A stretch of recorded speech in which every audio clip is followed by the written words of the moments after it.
4 हत्याएं, ताबड़तोड़ फायरिंग और एनकाउंटर। अमेठी हत्याकांड के आरोपी चंदन वर्मा को पुलिस ने गिरफ्तार कर लिया है। गिरफ्तारी के बाद पुलिस चंदन को हत्या में इस्तेमाल पिस्टल को बरामद करने के लिए घटनास्थल पर ले गई।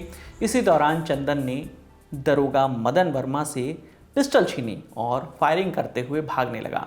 जवाबी फायरिंग में पुलिस ने चंदन को गोली मार दी। गोली चंदन के पैर में लगी। इलाज के लिए उसे फिर अस्पताल में भर्ती करवाया गया। इससे पहले चंदन की गिरफ्तारी को लेकर 4 अक्टूबर की रात 11 बजे अमेठी के एसपी अनूप सिंह ने प्रेस कॉन्फ्रेंस की। उन्होंने चंदन को इस दौरान मीडिया के सामने पेश किया। चंदन को लेकर पुलिस ने क्या दावे किए वो भी सुनिए। आज 2:40 के करीब एसटीएफ की गौतम बुद्ध नगर इकाई द्वारा जेवर टोल प्लाजा के पास से जब अभियुक्त चंदन मौर्य दिल्ली भागने का प्रयास कर रहा था, वहां से उसको गिरफ्तार किया गया। गिरफ्तार करके उसको थाना सिरतनगंज में दाखिल किया गया।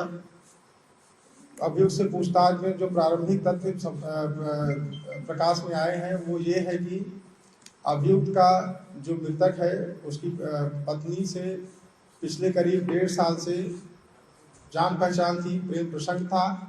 वर्तमान समय में उसमें कुछ मनमुटाव आ गए थे। इसी मनमुटाव को लेकर वो तनाव में रहता था और उसी के चक्कर में उसके द्वारा कल ये विभत्स घटना कारित की गई, जिसमें 4 लोगों को गोली मार करके मौत के घाट उतार दिया गया। जो अभियुक्त द्वारा इस घटना में असलहा प्रयोग किया गया वो बरामद अभी हम लोग करेंगे अभियुक्त की निशानदेही पर। साथ ही साथ अभियुक्त द्वारा यह भी बताया गया कि घटना स्थल पर आने के लिए उसके द्वारा अपनी एक बुलेट मोटरसाइकिल उसको प्रयोग में लाया गया था। चूँकि अभियुक्त अभी तुरंत गिरफ्तार किया गया है, आगे जो हमारी वैधानिक कार्रवाई शेष है उसमें घटना में प्रयुक्त तमंचा असलहा की बरामदगी और जो बुलेट मोटरसाइकिल है जिसका प्रयोग करके वो घटना स्थल तक आया था और घटना करने के बाद घटना स्थल से फरार हुआ था, तो कार्रवाई की जाएगी। देखिए, इसका पूछताछ में इसके द्वारा ये बताया गया कि इतने गुस्से में था कि इसके सामने जो भी आता गया उसको जब तक इसकी सारी गोलियां समाप्त नहीं हो गई तब तक ये गोलियां चलाता रहा और उसकी जद में जितने भी लोग आए वो उनको गोलियां लगी और फिर उनकी मृत्यु हो गई। दरअसल इस घटना की शुरुआत होती है आज से 47 दिन पहले यानी 18 अगस्त को। मृतक टीचर सुनील भारती की पत्नी पूनम ने रायबरेली जिले की नगर कोतवाली में एक एफआईआर दर्ज करवाई। एफआईआर में लिखा था कि अगर उनके परिवार की हत्या होती है तो इसका जिम्मेदार चंदन होगा। सुनील अमेठी जिला मुख्यालय से 62 किलोमीटर दूर सिंहपुर ब्लॉक के पनहोना प्राथमिक विद्यालय में नौकरी करते थे। सुनील की नौकरी के दौरान उनकी पत्नी पूनम की इस केस के मुख्य आरोपी चंदन वर्मा से दोस्ती हुई। सुनील को ये बात पसंद नहीं आई। उसने आपत्ति जताई तो चंदन ने उसके परिवार को परेशान करना शुरू कर दिया। परेशान होकर सुनील ने रायबरेली से ट्रांसफ़र ले लिया और अमेठी आ गए। लेकिन चंदन यहाँ भी पहुँच गया और उसने अपनी हरकतें जारी रखी, जिससे परेशान होकर परिवार ने ये एफआईआर दर्ज करवाई। लेकिन पुलिस ने पूछताछ और मामले की पूरी जांच करने के बजाय दोनों पक्षों सुनील, पूनम और चंदन को मखदूमपुर बुलाकर सुलह करवा दी।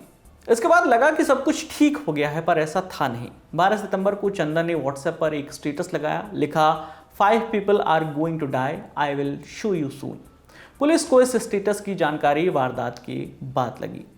ये इसने एक स्टेटस लगाया था कि आज 5 लोगों की मौत होगी, उसके क्या मायने हैं? और मौके से एक जिंदा कारतूस भी आप लोगों को मिला। देखिए, 4 लोगों की तो इसने हत्या कर दी और इसने ये भी बताया कि इसके द्वारा स्वयं का भी मारने का प्रयास किया गया, लेकिन मौके पर ही लेकिन कारतूस मिस हो जाने की वजह से, फायर ना होने की वजह से ये बच गया। वो जिंदा कारतूस हमने बरामद किया है। स्टेटस लगाने के ठीक 32 दिन बाद 3 अक्टूबर की शाम करीब 6:50 पर सुनील के घर से लगातार फायरिंग की आवाज़ आई। पड़ोसी ने घर से 100 मीटर दूर तैनात पुलिस को खबर दी।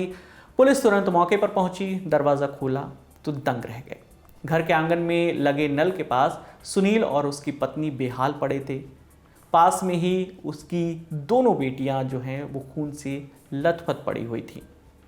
आनन फानन में चारों को सिंहपुर कम्युनिटी हेल्थ सेंटर ले जाया गया। वहां मौजूद डॉक्टर्स ने चारों को मृत घोषित कर दिया। घटना ने तूल पकड़ा तब पुलिस ने मामले की जांच शुरू की। घटनास्थल पर पुलिस को आरोपी नहीं मिला था। सुनील के परिजनों ने जब 18 अगस्त की एफआईआर वाली बात बताई तब मामला सामने आया और आरोपी चंदन को गिरफ्तार किया गया। इधर 5 अक्टूबर को उत्तर प्रदेश के मुख्यमंत्री योगी आदित्यनाथ ने पीड़ित परिवार से मुलाकात की। ऊंचाहार के विधायक मनोज पांडे, जो सपा के बागी विधायक हैं, वो सुनील के पिता और माता को लेकर सीएम योगी के पास पहुंचे। माता पिता ने सीएम को अब पूरी घटना के बारे में बताया। सीएम ने सुनील के परिवार के एक सदस्य को सरकारी नौकरी और 5 बीघा जमीन देने का ऐलान किया। इसके अलावा दोषियों पर कड़ी कार्रवाई करने का आश्वासन भी दिया। सीएम ने टीचर की पत्नी पूनम की तरफ से 18 अगस्त को दर्ज कराई गई एफआईआर पर भी जो लापरवाही हुई है, इस मामले की जांच के भी आदेश दिए हैं। अमेठी हत्याकांड में आगे जो भी अपडेट आएगा हम आप तक यूँ पहुँचाते रहेंगे। आपके लिए ये तमाम जानकारी लेकर आई थी हमारी साथी रक्षा। मेरा नाम विकास वर्मा है। देखते रहिए दी ललन टॉप। शुक्रिया।